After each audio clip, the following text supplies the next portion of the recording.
After the explosion, the authorities in Lebanon promised an investigation would deliver results in 5 days. 1 year later, Lebanon is still waiting.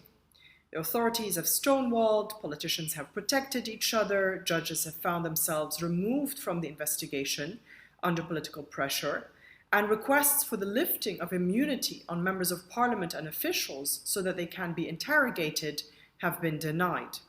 Clearly, the omerta is alive and well.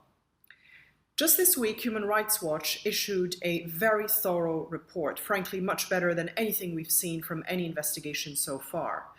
There's new information in there, and they also state very clearly that government officials foresaw and tacitly accepted the risk of death posed by the nitrate ammonium. What's maddening here is how many questions remain. Who, why, what, including why some of that nitrate ammonium apparently went missing. Was it indeed shipped to Syria to be used there by the Assad regime with Hezbollah's help? Without justice and without accountability, there can be no stability and no way forward. The culture of impunity in Lebanon, which is a remnant of the civil war, cannot continue.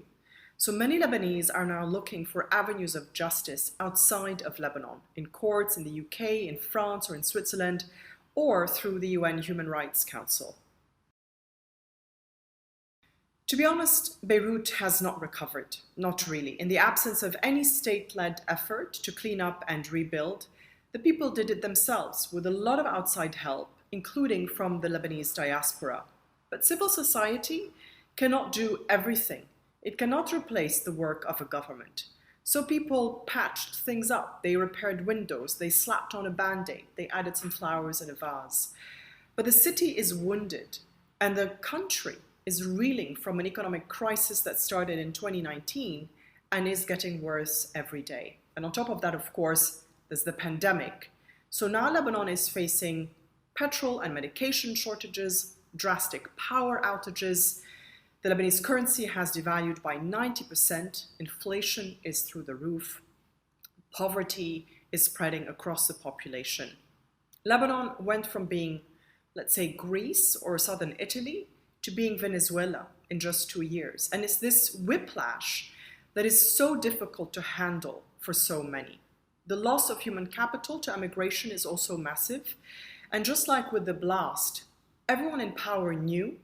No one did anything about it, and still isn't doing anything about it. There is no one really at the helm. Just in the last few days, a new prime minister was designated by Parliament, Najib Mikati, to try to form a new cabinet. That's after Saad Hariri, designated last year, failed to form one during 9 months of efforts. There are narrow, petty domestic politics that stand in the way, as well as regional considerations, including Iran's influence in Lebanon through Hezbollah. Lebanon is very much part of the regional chessboard. But the prospects for real reforms in the short term are very limited, even if Mikati manages to form a cabinet, because he too is part of the system. And the political establishment is frankly unreformable. Real reforms would mean the end of their power, influence, kickbacks, their piggy bank. We have former warlords, cartel lords, and Hezbollah that are all part of a system that holds together. I think the most we can expect in the short term is perhaps the beginning of talks with the IMF, some relief in the shortages that Lebanon is facing, and a bit of an effort to halt the collapse. But the real battle is next year, when Lebanon is expected to hold parliamentary, presidential, and municipal elections. There's a lot at stake for the nascent opposition that is learning to organize and mobilize, and for the establishment, which will fight as hard as it can to hold on to power.